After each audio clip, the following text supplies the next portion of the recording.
এমনও দিন গেছিল যে মার হোটেলে বই বই খাইছি, কোনো কাম কাজ করি না, কালি সালি দেখলে 10 হাত দূরে থাকতাম, হাতের মধ্যে কালি লাগে যাব। আর দিন শেষে হে মাইয়া গে আয় সাংসারিক হয়ে যা, কালি সালি যে কোনো ভয় হয় না, যেমনি হেমনে কাম কাজ করে, এই যে কালি সালি দৌড়ি জামা কাপড়ে হাত মুছি এলা, এরকম কিন্তু প্রায় সময় আর হয়। তো কার কার লগে এরকম ঘটনা হয় অবশ্য কমেন্ট করে জানাইন। আসসালামু আলাইকুম। আর ভালোবাসা মানুষগুণ আনিয়া বগুনে ভালো আছেননি? আলহামদুলিল্লাহ, আল্লাহর রহমতে ভালো আছি। চলে আসেন ওগুলা ছোট্ট গিয়ে ভিডিও লই। আর যারা অনেকজন তার ফেসগারে ফলো দেন না, একখানা কষ্ট করে ফলো দিয়ে দিয়েন। তো ভাবলাম যে অনেকদিন হয়েছে গ্যাসের চুলাতে রাঁধিয়ে, প্রায় 27 মাস হয়েছে। তো আজকে লাটকে চুলার মধ্যে রাঁধিয়ে, আর আজ যেহেতু মেহমান আইব, আর অনেকটু গ্যাসের সমস্যা, গ্যাস কিন্তু আস্তে আস্তে জ্বলে। আর এই তো এখানে আর আম্মু আছে, তো আম্মু আইতে কিন্তু আঙুলে অনেক কিছুই আনছে।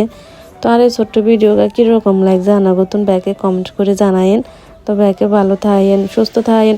দেখা হবে পরবর্তী কোনো এক ভিডিওতে। আল্লাহ হাফেজ, আসসালামু আলাইকুম।